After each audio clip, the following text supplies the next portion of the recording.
Buenas tardes, bienvenidas y bienvenidos a su programa La UNA Investiga, el podcast que desde UTV, el canal universitario de la cultura, les estaremos llevando todos los días a la 1:30. Hoy tenemos una invitada de lujo. Gracias, doctora, por aceptar esta invitación. Yo sé que ha sido un día ajetreado. Es la doctora Yadira quien está con nosotros, así que bienvenida. No, en realidad gracias a usted por la invitación. Muy contenta de poder estar acá y poder informar a la población sobre los eventos que se realizan aquí en la ciudad universitaria. Yadira Díaz, tenemos una fiesta de investigación en este momento. Cuéntenos qué se está desarrollando en la UNA. Estamos desarrollando ahorita, el día de hoy, martes, miércoles y jueves, el Congreso de los Posgrados de la Facultad de Ciencias Médicas. Entonces es importante porque son los residentes de último año, o sea, hay residencias, los posgrados, entonces cubren 3 años, 4, algo otros 5 años. Entonces el residente de su último año, todos estos años ha trabajado, ha realizado trabajo de investigación, entonces hoy presenta los resultados de su trabajo de investigación. Entonces es muy importante porque son todos los posgrados, tenemos más de 20 posgrados, entonces todos esos trabajos de investigación se están analizando, se están viendo los resultados el día de hoy. Entonces podemos ver que tenemos datos y estadísticas nacionales, eso es lo importante que podemos ver, o sea, de estudios que se han realizado en nuestros hospitales. Increíble que la Facultad de Ciencias Médicas es una de las que más produce a nivel de investigación. ¿Por qué, doctora, es tan importante que se desarrolle investigación? Porque no podemos tener medicina sin investigación, o sea, la medicina va de la mano con la investigación por los cambios que tenemos constantes. Lo que ahorita actualmente es bueno, entonces ya después crea resistencia o no nos funciona, entonces tenemos que estar evolucionando y viendo qué es lo que ocurre. Lo pudimos ver con la pandemia, o sea, todos siempre hacemos referencia a la pandemia del COVID, cómo nos hizo agilizar y pensar que este tratamiento funcionaba, este no, y podemos cambiar. Entonces eso es lo constante de medicina, o sea, tenemos que estar actualizados. Entonces parte de eso es la investigación. Tenemos que ver por qué ese tratamiento que antes funcionaba ahora no está funcionando, por qué esta paciente que tiene estos factores de riesgo, este medicamento no soluciona su problema. Entonces es constante. O sea, todo médico tiene que hacer investigación. Entonces eso tratamos de fomentar y de llevar a cabo aquí en los posgrados. Entonces que todos los residentes hacen diversos trabajos de investigación, pero este es como el máximo trabajo que ellos hacen. Entonces que lo presentan, algunos lo presentan de forma individual, otros lo presentan en pareja. Entonces, pero lo importante, como le decía, son estadísticas nuestras. Estamos viendo qué es lo que está pasando a nuestra población. ¿Y en algún momento estos estudios de casos se vuelven tan particulares que se comparten también a nivel internacional? O sea, ¿esto tiene relevancia a nivel mundial? Sí, tiene relevancia. Por ejemplo, ahorita que teníamos varias autoridades aquí reunidas en el auditorio que tuvimos la inauguración del Congreso. Entonces, porque estos muchas veces, la mayoría de las veces se publican ya sea a nivel nacional. Entonces tenemos la revista médica, la revista de la Facultad de Ciencias Médicas. Justo ahorita en el Congreso también tuvimos el lanzamiento de la revista hondureña de Medicina Interna, que es otra opción más en la que los jóvenes pueden publicar, cualquiera, en realidad cualquier médico podría publicar su trabajo de investigación. Sin embargo, muchos de estos trabajos de investigación tienen características y tienen para poder ser publicados internacionalmente, entonces pueden ser aplicados, o sea, ellos aplican para ser publicados por revistas internacionales de mucho prestigio. Y al momento de nosotros también realizar investigación, en el caso de ustedes como médicos, ¿consideran mucho esos trabajos también que vienen de afuera o son realidades totalmente distintas? Hay muchas. ¿Qué podemos pensar? Sí los utilizamos, sí nos importan y sí miramos cómo actúa este microorganismo o esta patología en diferentes hospitales, en diferentes entornos. Sin embargo, algunas cosas que no las podemos aplicar. Nosotros decimos alguna tecnología, por ejemplo, en otros países. Hablemos del área de ginecología, por ejemplo. Ahorita está en un boom con la cirugía robótica, por ejemplo. Entonces las revistas están publicando de eso, pero nosotros no tenemos, entonces operamos nosotros. Entonces, pero sí, algún día podemos tener, pero sí también, tanto importamos como exportamos nuestro conocimiento. Entonces nuestras experiencias, nuestros médicos en realidad son muy reconocidos cuando van a aplicar al extranjero por la habilidad clínica que tienen, por la habilidad de hacer diagnósticos, de hacer cirugías. Entonces son muy recibidos, o sea, muy bien recibidos y en realidad es muy probable que sea aceptado al querer estudiar o trabajar en el extranjero. Y es que la dinámica nuestra, la existencia de este hospital escuela o de este concepto, ¿no?, donde la medicina se lleva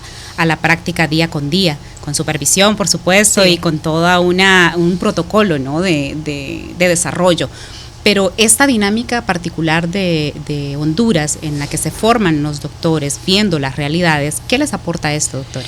Ok, en realidad sabemos que lo importante de la medicina es aprendernos la teoría. Primero empezamos con los primeros años, después vamos con la parte de simulación. Entonces en la facultad hay un laboratorio de simulación, entonces empezamos con los estudiantes, por ejemplo, quisiéramos ahorita con los de pregrado, los de posgrado algunas veces no hay un laboratorio tan específico, tan avanzado para ellos, entonces, pero en realidad siempre, como decía usted, hacemos toda la práctica supervisada. Entonces los estudiantes, por ejemplo, se van a enfrentar bajo la supervisión de un especialista, entonces para poder ellos realizar procedimientos, sobre todo la parte quirúrgica, que es lo que da mayor temor pues al inicio, entonces, pero todos van a poder atender una paciente. Entonces eso de la parte clínica es lo fundamental. Como les digo, tenemos la parte de simulación, que por ejemplo, siempre, yo soy ginecóloga, entonces siempre me voy como a la parte de ginecología, tengo mayor experiencia. Hacemos un parto simulado, un parto distóxico. ¿Qué significa eso? Un parto que tiene la complicación. Entonces, como ¿qué harías con un maniquí? ¿Qué harías en esto? En la parte de medicina interna con una intubación para el paciente, y después, ya cuando aprobamos algún examen, tenemos teoría, entonces podemos hacerlo en la parte práctica. O sea que no es así, nomás como uno se imagina, ¿no? Que no, así siempre, ya vaya a tienda. Siempre nos llama la atención que las pacientes dicen, bueno, escuchamos en el folclore nacional, es que me lo hizo un practicante, me lo hizo, sabemos que los posgrados en realidad son médicos, o sea, para hacer un requisito para entrar a los posgrados es ser médico general, entonces tener un índice académico arriba del 70% según las normas académicas, y tenemos una serie de requisitos que solicitamos a los jóvenes. Ahorita justo acaba de cerrar el proceso de admisión, entonces, no son practicantes, no son estudiantes, los de posgrado son médicos que están estudiando para una especialidad, y hay algunas subespecialidades, o sea que ya son especialistas y están estudiando 2 años más para enfocarse, como por ejemplo neonatología, que solo son bebecitos, nefrología pediátrica, que es el riñón de los bebés, entonces por ejemplo cuidados intensivos pediátricos, o sea los niños que están más delicaditos. Entonces podemos ver la importancia que tenemos en los posgrados, es la parte de clínica que va de la mano con la investigación. O sea, claro, quisiéramos tener más tiempo, tener más, pero todos los días hacemos investigación, pues, o sea, no tenemos que hacer un estudio, publicarlo, pero todos los días miramos por qué este paciente, todos los días nos preguntamos y tenemos una pregunta constante en cada paciente de investigación que podemos plantearlos más adelante en un trabajo ya impreso, ya con todos los resultados. Claro, y toca estudiar mucho, ¿no, doctora? Al momento de atender a cualquier paciente, toca analizar, estudiar, buscar las diferentes maneras que mejor convengan a esa persona. Sí, esa es parte de la investigación. Entonces lo que hacemos, que damos opciones, a veces hay opciones de tratamiento, pero el paciente no está de acuerdo, algunas veces el paciente tiene que dice, el doctor me obligó, pero es porque es lo mejor para él, pues, o sea, hay pacientes que les decimos el cambio, por ejemplo, a veces estamos rendientes al cambio, decirle al paciente ya no va a tomar metformina, un paciente diabético va a empezar a usar insulina, el paciente no quiere, o sea, entra en un periodo de negación. Entonces, esta vez de tener empatía con los pacientes también como médicos y explicarle los beneficios que va a tener con estos. Entonces, sí tenemos que estudiar mucho, y un médico tiene que estar actualizado, tiene que estar investigando constantemente. Doctora, nos comentaba en lo que nos veíamos antes de iniciar el podcast que se ha desarrollado la inauguración de este congreso hoy, y ¿cuáles diría usted que son hasta el momento esas primeras impresiones de lo que ha ocurrido hoy? No, en realidad agradecer infinitamente al comité organizador, sobre todo a la doctora Cecilia Varela. La doctora Cecilia Varela es médico internista, es neumóloga, trabaja con el posgrado de neumología en la universidad, y agradecer a todo el comité, pero sobre todo a ella porque ella fue la que se encargó del programa científico. Entonces podemos ver que en realidad son charlas de mucho interés, están divididas por segmentos. El día de hoy expuso los residentes de medicina interna, anestesiología, por ejemplo, dermatología, neurología, neurocirugía. Entonces en realidad son pláticas interesantes que podemos ver. No tenemos que ir a una revista y buscar algo complicado, sino que son cosas que ocurren en nuestro país, en nuestros hospitales, y que las podemos aplicar. Entonces, en realidad hemos tenido una buena asistencia, entonces, porque normalmente la mayoría de la asistencia son aspirantes que desean entrar al posgrado el próximo año. Entonces, como decía, estamos hablando de proceso de admisión y uno de los requisitos es que estos aspirantes, para que ellos vayan formándose ideas, yo miro, por ejemplo, de una hemorragia posparto, por ejemplo, yo digo, yo quiero estudiar eso porque voy a ginecología, entonces puede ser su tema, se puede motivar, entonces podemos, o lo voy a hacer de esta forma, entonces buscar, orientarlo sobre un tema de investigación. Entonces, son aspirantes, hemos tenido una buena afluencia y agradecer también, como le decía, al comité organizador, la doctora Miriam González, la doctora Alexa Caballero, el doctor Franklin Del Cid, el doctor Trimarchi.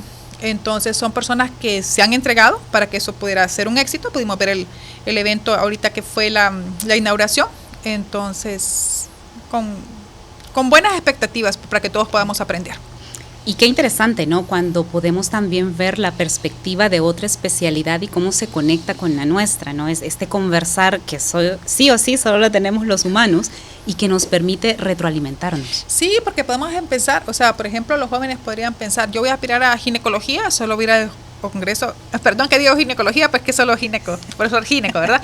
Entonces podría pensar, solo me interesa lo de gineco, pero en realidad la persona es un todo, sí. O sea, tenemos que verlo de forma integral, no puedo pensar en esta paciente porque tengo que pensar en el bebé que va a nacer, tengo que pensar en que esta paciente puede tener hipertensión, que en esta paciente puede desarrollar una neumonía, entonces, o el tipo de anestesia, por ejemplo, hoy mirábamos medidas para las pacientes con dolor, por ejemplo, entonces fueron charlas sumamente interesantes, sumamente importantes que las podemos aplicar y no precisamente en un área específica.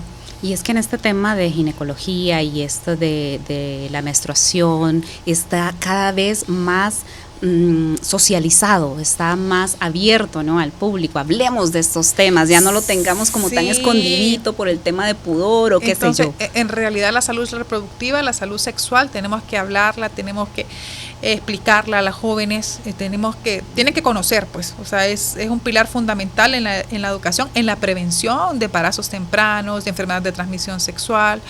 Hay pacientes, hay niñas que no, al no conocer, al no saber de salud sexual, entonces no es un error, digamos, sino que, por ejemplo, tienen un embarazo temprano o alguna infección de transmisión sexual, cosas que podríamos haber evitado si ella hubiese conocido de salud sexual. Esa es una parte fundamental, sobre todo tenemos que tratarla en el hogar. Me parece que es un tema que puede empezar en el hogar. Algunas leyes del país dicen que en la escuela no, algunas escuelas dicen que sí, pero en realidad muchas veces como papás tenemos temor de hablar de estas cosas con nuestros hijos. Entonces, sí, tenemos que estar abiertos y poder comunicar. En realidad, todas las enfermedades, porque algunos niños no dicen alguna enfermedad, alguna manchita, algo que les salió, por temor, pues piensan me van a castigar o algo. Se ve todavía como algo malo, ¿no? Ajá, algunas. Entonces, explicar a los padres, sobre todo, que tenemos que hablar. Entonces, tener una mente abierta para poder ver que las enfermedades, pues no podemos pensar que son malas, pero hay muchas que son prevenibles, muchas que son curables y que no tenemos que dejar que avancen. Pues a eso venimos hoy precisamente, a hablar, a conversar. Y en este podcast vamos a estar conversando con diferentes investigadores para conocer más sobre estos nuevos datos, sobre esta información que se está desarrollando a nivel mundial. Pero antes, doctora, yo quiero que nos converse y anunciarles también a nuestros televidentes dos cosas importantes. Una, que nos pueden escribir desde ya porque tenemos un segmento pregunta y respuesta donde usted nos va a contestar las preguntas que nuestros televidentes que están ya conectados en Facebook, a través de todas las redes sociales de la universidad y de UTV, por supuesto, que están ahí conectados, escríbanos y la doctora nos va a contestar las preguntas que ustedes tengan. Pero también les quiero hablar sobre los premios a la investigación, porque esto ya se viene, doctora, y supongo que ustedes también van a participar. Porque la UNAM, por medio de la Vicerrectoría Académica, en conjunto con la Dirección de Investigación Científica, Humanística y Tecnológica, DICIT, convoca a investigadores, profesores, estudiantes, grupos, unidades, observatorios, centros experimentales e institutos de investigación que forman parte del sistema de investigación científica, humanística y tecnológica a presentar sus postulaciones para concursar por los premios a la investigación científica, humanística y tecnológica. Estos van a ser otorgados a la mejor evaluación en el marco del Congreso de Investigación Científica de la DICIT que se viene en octubre, ¿verdad, doctora? Sí. ¿Van a participar ustedes? Sí, o sea, el doctor Zelaya, el director del estudio de posgrado nos dijo, o sea, medicina tiene, o sea, y no necesitamos, o sea, en realidad tenemos estudios muy interesantes de parte de medicina, de parte de enfermería, entonces y también de las otras áreas, nutrición, me imagino que todas vamos a aplicar. Pues perfecto, ya conoceremos más entonces y qué emoción, ¿no? Ver quiénes ganan, qué... Sí, en realidad ya participar y ganar. Ya participar, yo les digo a los residentes, por ejemplo, entonces ya manden sus trabajos de investigación, porque no tienes que estar publicado tu trabajo, no tiene que estar terminado, es un proceso, van a haber foros, van a haber mesas redondas, entonces ahí puedes plantear y puedes mejorar tu trabajo, pues si sientes que tu trabajo le falta o alguna observación que pueda haber algo en el análisis, entonces lo podríamos mejorar para obtener una mejor oferta para publicarlo. Entonces, sí, los residentes, varios van a aplicar, mandaron sus trabajos de investigación para poder ser parte de este congreso, que también es muy importante. Ahora, ¿en ciencias médicas investigan solo quienes están ya en los posgrados o también en pregrado? En pregrado, en grado. Entonces también hacemos investigaciones, no le quita valor, o sea, son investigaciones muy interesantes también. Entonces, lo que pasa que nos miramos como, a veces los decimos son chiquitos, pero hay trabajos muy interesantes, muy importantes, entonces que tienen unas conclusiones que en realidad impactan. Entonces, hay trabajos, en realidad los estudiantes desde segundo año, como le digo, si te gusta medicina, tiene que tenerte ahí esa ramita que tiene que gustarle la investigación. Entonces, si hay estudios importantes, bueno, recién hubo un congreso la semana anterior de los estudiantes de medicina. Entonces, también publicaron, también dieron sus opciones que ellos tienen de trabajo de investigación. Doctora, y en su caso, ¿sobre qué ha desarrollado trabajos de investigación? Entonces, estamos con el doctor Ricardo Gutiérrez, que es el coordinador de investigación del posgrado de ginecología. Estamos haciendo un estudio ahorita sobre el efecto de la canela en las pacientes para inducir el trabajo de parto. Entonces estamos ahorita en la recolección de datos, entonces estamos viendo, porque es un mito que a la señora les dicen, por ejemplo, tómete de canela porque le va a desencadenar trabajo de parto. Entonces estamos viendo con una dosis estándar y estamos viendo ese estudio. Estamos haciendo otro estudio también en el San Felipe con los residentes, entonces para ver si el índice de masa corporal, aquellas pacientes que son gorditas tienen mayor riesgo de desarrollar preeclampsia, o sea que es el aumento de la presión arterial durante el embarazo. Al final, o sea, les tomamos el índice de masa corporal, las medidas antropométricas al inicio del embarazo y después miramos al final del embarazo si esta paciente terminó con un trastorno hipertensivo del embarazo. Entonces, doctora, y en el tema de la canela, ¿en qué proceso va la investigación? Estamos ahorita, no tenemos la muestra, pero calculamos el muestreo con el doctor y ahorita estamos para recolección de datos. Lo que pasa es que ocupamos una aplicación, entonces para poder escoger el muestreo para que tenga mayor realce y tenga mayor credibilidad para el momento de la publicación. Entonces esperamos justo una aplicación en la que nos calcula el muestreo, pero ya la semana pasada la Facultad de Ciencias Médicas pudo obtenerla porque es pues una universidad extranjera, pero ya tuvimos la autorización, entonces ya pienso que la otra semana arrancamos ya con la recolección de datos.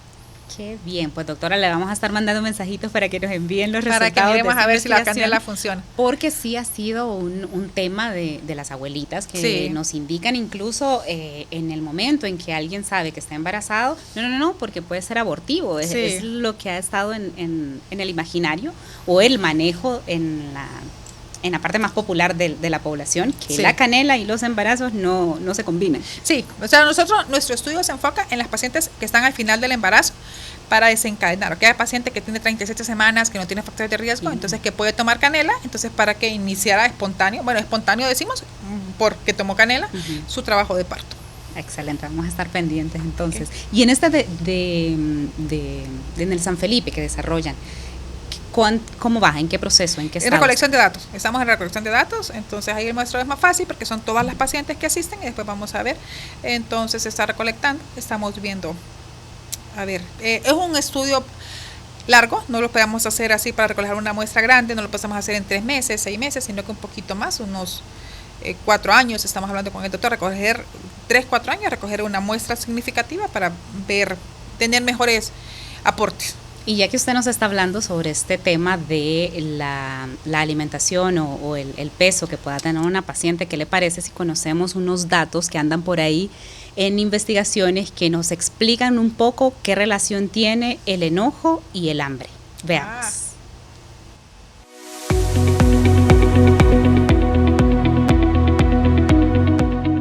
¿Sabes por qué al tener hambre nos ponemos de mal humor? Cuando tenemos hambre, las emociones que cobran protagonismo son la fatiga, confusión o el enojo. El causante de todo esto es el azúcar, es decir, la glucosa que circula en nuestra sangre. En el momento en que sus niveles bajan, se desencadena en nuestro cuerpo una serie de respuestas para recuperarlos. Este tipo de azúcar es la principal fuente de energía para las células que componen todos nuestros órganos. Por ejemplo, el cerebro depende casi exclusivamente de su aporte. Sin ella, los 100.000 millones de células nerviosas que lo componen no serían capaces de realizar su trabajo de manera óptima.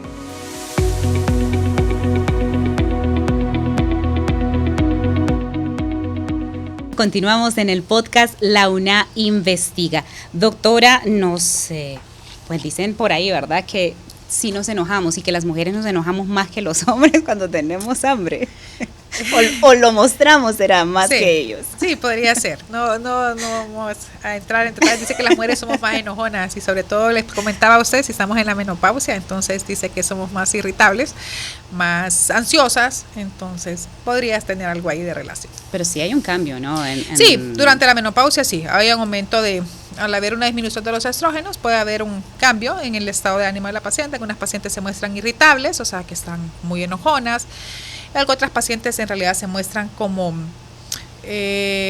sensibles, tendencia al llanto, nadie las quiere, nadie las comprende, entonces eso podríamos platicar un día entero de menopausia. Sí, ¿no? Y qué importante, doctora, también porque muchas veces tomamos a broma estos temas. Uh-huh. O los minorizamos o hacemos como, sí, es que ya entró en la menopausia y como hagámoslo a un lado, como no le hagamos caso. Muchas pacientes, por ejemplo, tienen el temor de llegar a esa etapa pensando en que no hay un tratamiento adecuado, entonces debemos de saber que sí hay tratamiento, que sí hay varias opciones de tratamiento, entonces sí que el paciente dice, no, es que yo pensé que no había, me tuve que aguantar. O, por ejemplo, que la familia no la comprende. Muchas veces les digo cuando va a la paciente y la miro, entonces yo les digo, la próxima consulta se va a venir con su esposo o con sus hijos para que ellos puedan entender que en realidad no es que la señora no quiere, sino que en realidad el déficit hormonal le está produciendo estos síntomas a la paciente. De verdad que tenemos que investigar más sobre el tema y sobre todo buscar los profesionales, ¿verdad? Cuando sentimos o no comprendemos algo. Sí, estamos bien contentos porque ahorita son más de 100 residentes que van a salir, o sea, que están en su último año. Entonces, por ejemplo, hablamos con la secretaria, llegó la doctora Carla Paredes, que es la ministra en el despacho de salud. Entonces, ella nos decía, por ejemplo, motivando a los jóvenes que en realidad vayan y se vayan a sus lugares de orígenes, por ejemplo. Entonces, va a poder mejorar la salud en estos lugares. Por ejemplo, si son de Occidente, hay ofertas de trabajo, les decía. Entonces, que muchas veces la salud está centralizada en la capital y en San Pedro Sula. Entonces, muchas veces no tenemos las opciones de ver un médico especialista en las ciudades más pequeñas. Entonces, eso motivaba a ella que veamos. Yo respeto mucho y admiro mucho a los médicos generales. Entonces, por todo el conocimiento que tienen, por todo el apoyo, por toda la ayuda que dan a la población, pero algunas patologías no es mejor que las vea un médico especialista, que es lo que estamos tratando nosotros, de formar especialistas que salgan de posgrado capacitados para poder dar atención a esta atención específica o atención especializada, pues, en el sentido de que pues algo de la vesícula biliar, los de cirugía, entonces que no lo puede atender el médico general, por ejemplo, operar a esta paciente, entonces problemas de sangrados uterinos anormales, que los mira la paciente, o embarazos de alto riesgo, porque el médico general perfectamente, y le agradecemos todo lo que hace por nosotros, pero hay cosas que son específicas de un médico especialista. Claro, y qué mejor que que se dedica a estudiar esa área en especial, sea quien aborde los diferentes temas. Por cierto, cuando usted menciona este tema de volver a las raíces a quienes nacieron en el interior de nuestro país, de verdad que tiene un impacto importante. Una colega suya, Analí, se me escapa el apellido, tiene eso, se fue para La Esperanza. Y el servicio que presta ya es distinto porque ella es especialista, entonces obviamente el embarazo ya se va abordando desde antes incluso de la concepción. Una atención preconcepcional. En realidad miramos algunos doctores, por ejemplo, ahorita yo tengo residentes del posgrado de ginecología que son de la Mosquitia, por ejemplo, que tienen su plaza allá y entonces ellas están bien contentas porque al salir de acá van para allá y van a poder aportar todos esos conocimientos a la población de allá de la Mosquitia. Excelente. Doctora, aquí nos preguntan, Felicidades por el programa. ¿Por qué la concientización contra el embarazo adolescente no incluye los riesgos reales a los que se enfrentan las niñas que se embarazan? Eso es de cultura, pues, o sea, en realidad deberíamos de explicar y de enseñar. Yo les digo muchas veces a mis pacientes, lo hablo desde el punto de vista personal, yo ya día a día en la clínica privada o en el hospital, más temor a un embarazo, les digo yo, pues el embarazo, pues sea como sea, lo vas a llevar, tus papás te van a apoyar aunque estén muy enojados. Me da más temor algunas infecciones de transmisión sexual, les digo a las pacientes, trato de concientizar más que en el embarazo, las infecciones de transmisión sexual. Un BPH, por ejemplo, que le va a ocasionar lesiones a nivel de la vulva, a nivel del cervix, que la pueden predisponer para un cáncer de cervix, que las pacientes podrían. Sabemos todos los riesgos que tiene el embarazo en adolescente. Entonces tendríamos que explicar, en realidad es una situación de país, tenemos varias políticas de país para evitar el embarazo en adolescentes. Podemos ver que tal vez aquí en la ciudad es menos frecuente, pero en el área rural las pacientes, pues en realidad, sobre todo por nuestra cultura, las niñas solo terminan sexto grado y después nuestra cultura es casarse, pues, entonces y tener un bebé a los 14 años. Yo me recuerdo siempre y tengo aquí en mi mente que yo tenía alguien que me ayudaba en el aseo de la casa, o sea, alguien que quiero mucho, la aprecio mucho, y ella me decía, es que ya no me voy a casar porque tengo 20, me decía, me va a dejar, entonces, porque es la mentalidad con la que ella había nacido. Yo le decía, no, podemos estudiar, puedes hacer tantas cosas, y después ella comprendió eso. Entonces, en realidad es algo que nos lo vienen enseñando desde pequeños. Miramos, es un ciclo. Mi mamá se casó a los 14, a los 18 me tuvo. Entonces, en realidad, explicar todos los efectos adversos o los riesgos que puede tener un embarazo en adolescentes. Pacientes que no les pasa nada, pero tenemos pacientitas que han llegado a consecuencias fatales. Y aunque físicamente no ocurra nada, evidentemente psicológicamente hay un cambio, hay un choque. Sí, bueno, yo tuve mi bebé muy grande, o sea, también, ¿verdad? Entonces, y te cambia, o sea, te cambia la vida, te cambia, tus prioridades son otras, entonces, con estabilidad laboral. Entonces, imagínense una niña de 14 años que no tiene estabilidad, pues, económica, pues su pareja muchas veces, al darse cuenta que está embarazada, la abandona. Entonces, en realidad, es una política de país. Son muchos mayores, y ahí hay un ciclo de violencia. Sí, entonces son varias cosas que es muy difícil abordarlo, sobre todo por las consecuencias que eso trae y sobre todo por el ciclo que muchas veces se vuelve a repetir. Excelente, doctora. ¿Qué recomendaciones daría a quienes pretenden investigar y todavía no saben cómo por dónde empezar? Ok, lo importante es que, bueno, si sos médico, podemos investigar cualquier tema. Yo siempre les digo, cualquier tema es importante, cualquier tema te puede motivar. Siempre les digo a los residentes, por ejemplo, cuando tenemos que definir en realidad qué me gusta. ¿Okay? Por ejemplo, vuelvo a hablar de ginecología, entonces yo les digo, ¿qué querés estudiar? ¿Quieres estudiar obstetricia, o sea, la paciente embarazada, o quieres estudiar la paciente no embarazada, una paciente ginecológica? Entonces ya vamos orientando. Si vas a estudiar embarazo, vas a estudiar. Es plantearnos qué queremos saber, o sea, qué pregunta me está ahí, que yo leí, pero que no tengo algunos conceptos claros, que puedo pensar que algo no está bien o que algo está bien. Entonces, es buscar un tema, sobre todo buscar un tema. Hay muchos temas que tenemos como necesidad de país, entonces hay líneas prioritarias de investigación a nivel de la universidad, a nivel de la facultad, a nivel de cada departamento. Por ejemplo, tenemos líneas de investigación que son fabulosas y que son aplicables en nuestro país. Entonces, en realidad es tener el deseo. Sobre todo hablaba con la doctora, con una doctora para la encargada de la maestría de salud pública, y me decía que en realidad es que te guste la investigación. Ese es el primer, o sea, y si no te gusta, entonces buscar apoyo a alguien que te gusta y plantearle tu tema de investigación para que él te pueda orientar. Es que al inicio el gustarle o no a uno puede ser como, no reconocemos todavía muy bien, pero en la medida que vamos entrando al tema de investigar, nos damos cuenta que realmente por naturaleza el ser humano es curioso. Sí, y queremos saber por qué se dan esto. Tenemos que investigar, pues, o sea, para despejar nuestras dudas. Como le digo, si yo tengo un tema, por ejemplo, tengo que estudiarlo, y a veces, como le digo, las estadísticas son estadísticas de Europa, estadísticas de China, que publica mucho, en Estados Unidos, que no son nuestras realidades. Entonces, ocupamos que todos investiguemos aquí en Honduras.